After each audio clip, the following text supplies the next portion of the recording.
Papunta tayo sa mga alagang baboy. Kasi mamimili tayo ng kakatayin para bukas. Magdiretsyon tayo ulit.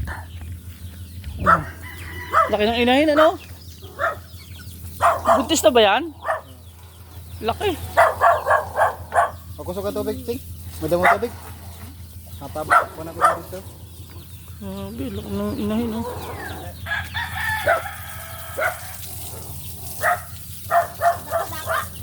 Laki ng inahin, ano?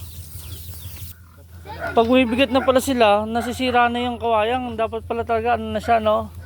Simento na yung kulungan. At least malinis sila, no? Oh, 6 na benta rito, guys, eh.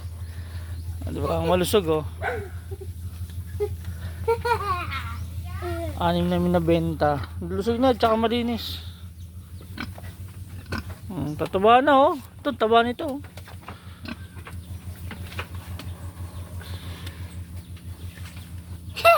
Taba nito.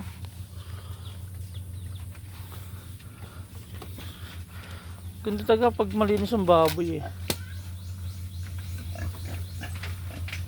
Ilan nga? 1, 2, 3, 4, 5, 6, 7, 8, 9, 10, 11. 12 baboy. Tsaka isang ano. Inahin din ba yan? Gagawing inahin. Yung itim. Oh, laki niya, oh. Itim na itim, ah.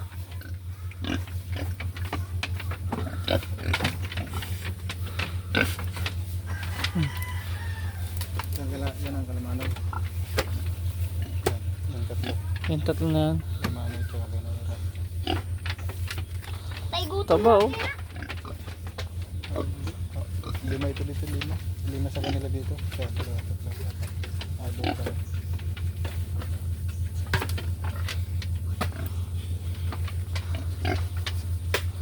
5. Ganda. Ay, nasa ano, balat. Nasa mata.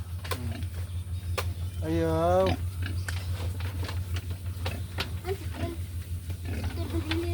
Taba, no? Mga ilang buwan na yan? 2 buwan? Tataba.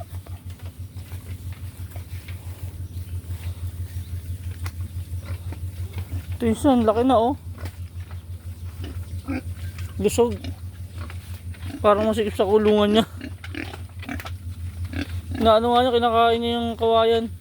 Ay, gusto. Alam ko, gusto niya akong kaun. Kaya nakita ko na ako.